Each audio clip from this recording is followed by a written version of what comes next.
everyone. My name is Elise, and the purpose of today's video is to discuss what life in the NICU is like.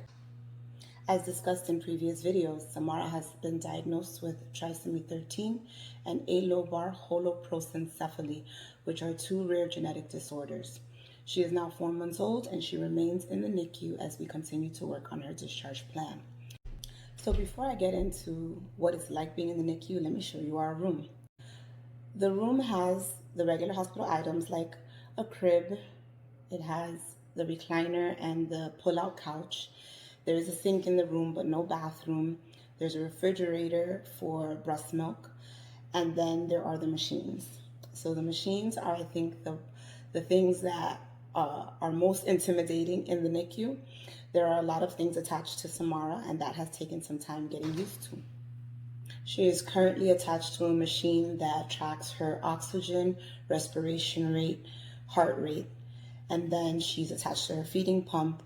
We also suction her regularly because she accumulates mucus, and then she's attached to her ventilator, which is what assists in her breathing. So those machines beep, and the beeping is something that has taken some time getting used to.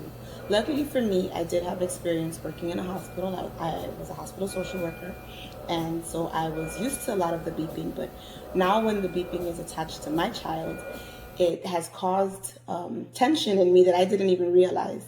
And so every time the machine beeps, you look at the machine like, what's beeping? And at first, when she was first born, she was in an open bay, so she wasn't in a private room. And that is how they usually handle the most sickly children, the children that require more eyes on them. And so she was in a room with several other babies. And it was a bit intimidating. The room is kept dark because a lot of the babies are preemies. And so there's blue lights because a lot of the babies have issues with bilirubin, and Samara did need to have the blue lights for a little bit. And so you go in the room and there's several babies, and you know there's a chair for you to sit in. And that was how it first started when she was first born. And she was in that open bay for about 3 weeks before she was transferred to the private room that I just showed you. Entering the hospital is a process in itself, and we go through 2 security stations before we're able to go to Samara's room. Due to COVID, there are also restrictions as to how many people can come to the hospital. And so at first, the first 2 weeks, we were told both of us were allowed. And then after that, only one of us was allowed to visit her. But due to her needs and the training that they needed to give us in order to learn to care for her, they have lifted that restriction, and the both of us are able to come so that we can practice taking care of her and doing her trach care and all the other things that go into taking care of Samara. That leads me to discussing the different emotions that we've experienced being in the NICU. We never expected Samara to be in the hospital for so long. Honestly, we didn't know what was going to happen because since we were told that her chances of survival were so small, we didn't know if she was going to live a few hours, a few days, or not at all.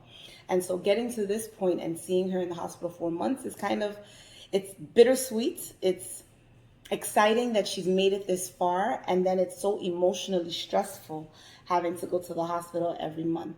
And so I try to balance that with remembering that she's here, and so that in itself is a blessing. And then trying not to get overwhelmed or consumed by the different emotions, because it can be very emotionally draining. I have had many moments of sadness. There have been many tears. But for the most part, I do think that we have handled it very optimistically, and we try to keep a positive attitude. The nursing staff and the medical staff has been great at checking in and seeing how we're doing, offering their support. Many times a day we're asked, is there anything we can help you with? And that has been extremely helpful throughout this process.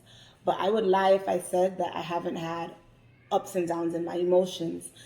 I've been sad, I've cried, I've been angry, I've vented. It has been a test of my faith and a test of my character, of who I am to go through this process. And through it all, I've had to rely heavily on God to sustain me through all of this, because each day is a new day and you never know what to expect.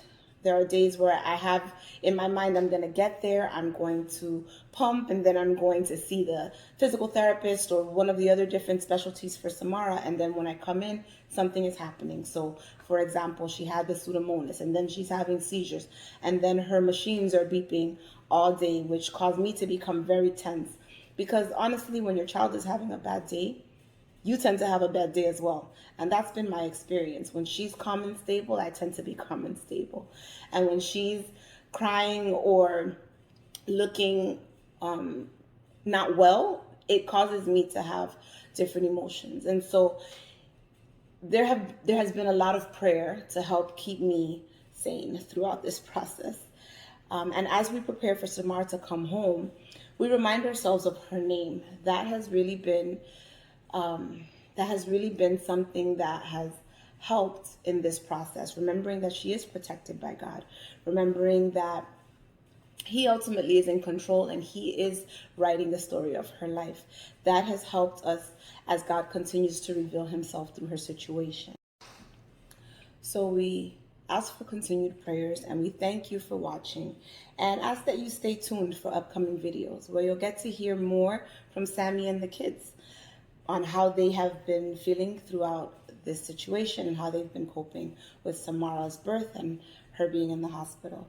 We ask that you remember to subscribe to our channel for future videos, and then also click the little bell for the notifications so that you're alerted when a new video is posted. Thank you and be blessed. Take care.